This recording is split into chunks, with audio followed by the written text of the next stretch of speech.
This is NYC Jazz Seen. This is Angelo Donofrio from the Zinc bar with Dimitri Vassilakis. Yes, that's who's from Greece, and he's here doing his gig here in New York tonight at Zinc bar. So Dimitri, tell us who's in your group tonight.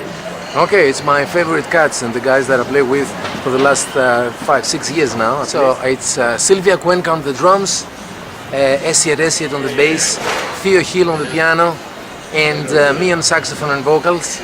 Probably gonna have Michela later on coming up to dance for us. Michela Lehman is a dancer of note. She runs a big tap dance company in New York. She's holed up in Harlem, so I'm not sure. But in any case, we'll present some new stuff.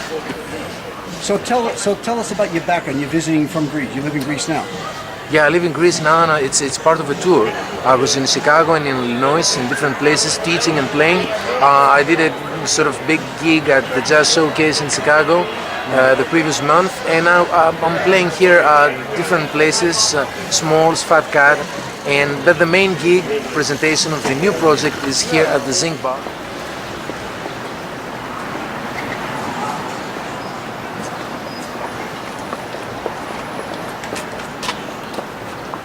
So it's a mixture of Across the Universe, which is my latest release, some of the old material from Labyrinth and the other albums for Candid Records, and some new stuff that I'm writing, and it's all under the super title Jazz Acts, because we need to act and do something as artists, going through like fast-changing times, actually, especially in Greece.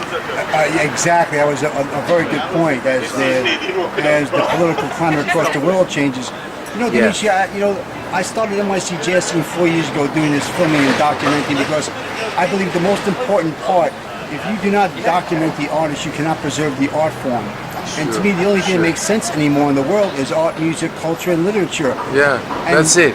That's it. Everything else. These are the people who can sort of make the difference, I think. Not because I'm an artist, but I'm thinking that we should create a movement the artists, and I'm ready to sort of launch a thing like that will probably help other people sort of do a similar thing, and I'm calling that art escape. And what that means is that art will escape the institutions and will go out.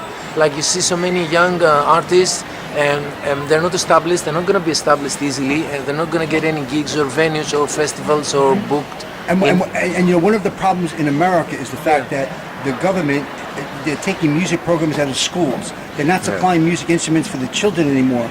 So when you marginalize the culture, you take away the root of cultures and the root of their existence. And then all of a sudden everything becomes Kmart, Walmart, and elevator music. Yeah, exactly, yes. And that's what we don't want, right, we don't Dimitri? want that, and I mean, and in Greece it's even worse. I mean, we don't have like basic structure for music education, let's say. There is not. I mean, there's no institutions to go to school. There's no like, great structure there, and especially in the university level. So, and in high school, no bands and stuff like that. So there's no high school bands. There's no college bands. No, not like that. No college band. Not like that. So there's no formalized music education. Is what you're saying? There is a conservatory level. So you have to just go out of school, do it. But then when you enter the university, still the programs are not there. So actually, an artist cannot like fully develop in Greece. They have to go out and get money out and stuff. So the whole idea is that if artists get together, like we have like an actor, a painter, a dancer, another kind of visual artist, and then an installation artist, whatever, maybe a sound engineer, a few musicians, then they form a team. And that team can have can form a tight project, and then they want to present that. Okay, they go out and find their own venue. What about that, instead of waiting from the festival? Well, the other thought that I had, and I've discussed this with Alex at Zinc Bar and other club owners, they pay rent 24 hours a day at these clubs. And I think that it might be an idea here in America, around the world, to have the clubs get accredited music programs and scholarships and grants to have the musicians and artists teach children daily. I had the parents bring them, this like is a good program. Yeah. You like that, Dimitri? This is a very good idea, actually. And I spoke to John Benitez about this. Because people that like jazz, of course, they will love it to get the lesson and to get the smell of the place down here and these other places, because they're like legendary places where great musicians play. So it's important. But what I was saying is that we go out and find our own venue, talking about let's go to the park before the police takes us and we do like half an an hour presentation, or maybe go and knock at people's doors and say, good afternoon, do you want to have a little bit of Shakespeare with your dinner, or maybe a little bit of jazz? You know, just go out and create your own. Like Band of Gypsies. Yeah, but you know, these projects should be tight, and then they should be loosely connected with an organization called, let's say, Art Escape. Right. So you know, we know what's happening, and we can launch that, and we can collaborate artists who are not able to get, you know, exposure from the establishment. I remember how the label that I'm recording started, like Candid Records, started back. What's the label again? Candid Records. Candid Records. Oh, Candid Records. That's a famous label. Yes, and Nat Hentoff, a famous writer and critic, and you know, he started that as a reaction to Newport Festival.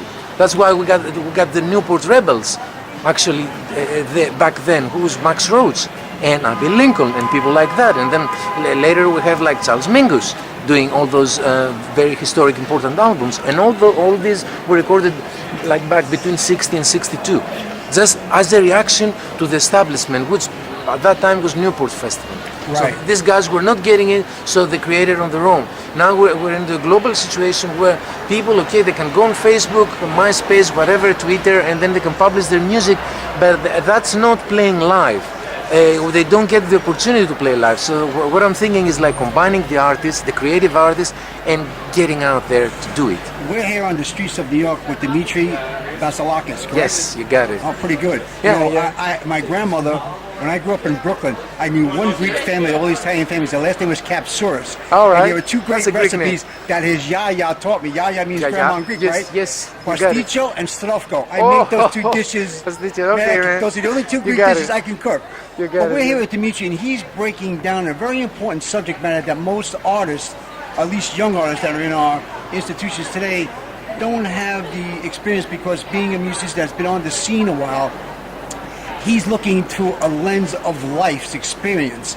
And no matter what they teach you at NYU, Manhattan School of Music, conservatories, teachers want you to play perfect. And there's nothing perfect in music and art, right, Dimitri? And I wanted to add something else. I mean, there was this Roy Hargrove interview that I saw online, and I totally agree. And when he said about music, okay, you should take care of the music as Todd says, Todd Barkan says, and it will take care of you. First of all, that's a great saying.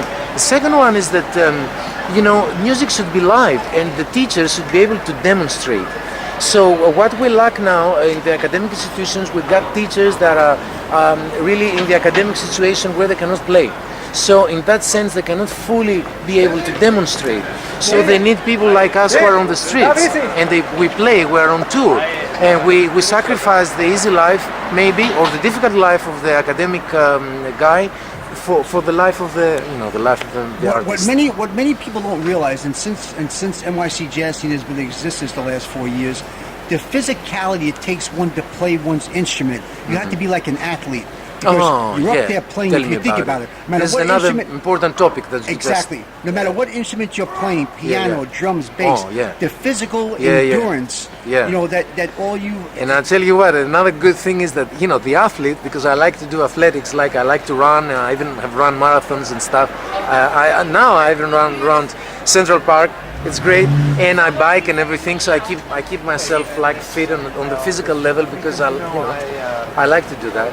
Anyways, the athlete can go up to the age of 30, yeah. Right, and he's finished. But the musician can be an athlete until he's 90, hopefully. Right, like Candido, who is still alive at 90 and playing. Like Frank West. Why not? Yes, exactly. Why not? Because we should take care of ourselves, and one way of doing this is I do this through kind of energy treatment and cleansing through energy channels. I'm doing this kind of. I was initiated, and I got some teachings from some good people. And I'm applying that, and I'm meditating and trying to keep this sort of energy balance. So because you're a horn player, are there breathing exercises you do on a daily basis? No, not now. I know. I mean, my breathing, I even do circular breathing, as many other guys on the scene the circular breathing method of playing. Explain that to the audience. Yeah. This is really good, because it can really relax you, because you breathe while you exhale, and then you use your diaphragm, and then it actually takes your heart rate down. Takes your heart rate down. And then of course now no, I'm doing meditation daily. I'm doing doing meditation and focusing on energy channels and energy therapies. And how long have you been playing the reeds? Oh, not very long considering. I mean, I started when I was 25. Up to that point, I was playing the bass and singing into a with a pop band. Hey, may I ask how old are you now? 51. God bless you. Man, you look great for 51, man. I just turned 60 myself. Yeah, so man, you there's too, hope. man. Yeah, you know what I mean? See, and good. I think that's what keeps you young, because when you love what you do, and when you're putting the passion of your life's existence, and the DNA of your soul is music, and so what you're doing is something that's not sterile, it's not generic, no, it's not linear, it's not yeah. linear, it's in the moment. And like tonight's performance with the great Theo Hill and Essiet and Sylvia, super guys. Even though you've rehearsed and you've done your things, there's going to be moments on that stage in the sets tonight. And we never rehearse that much, but the good thing is that these guys, they know me, we played for many years, and they've been on my last 2 albums. Last 2 albums, okay. But this is Angelo Donofrio, NYC Jazz Seen. We're in front of Zinc Bar with Dimitri Vassilakis, who tonight is going to be having 2 great gigs. He's going to sing and do you play alto and tenor? I play tenor and soprano. Tenor and soprano. Tenor and soprano, yes. Okay. Yeah. And sing too. So this is kind of a novelty, like, I'm a saxophone player who sings. So, I'm trying to kind of break a different kind of new ground here, and also infusing with pop. Who just walked by. Hey, Sylvia. All right, man. So listen, it's good. This is part 1 of the interview, and we're going to continue with Dimitri during the week here. He goes back to Greece on Friday. Going to get back inside. Man, this has been a blast having a conversation with your brother. Much, man. Okay, we'll see you inside. Angelo. Thank you. Absolutely.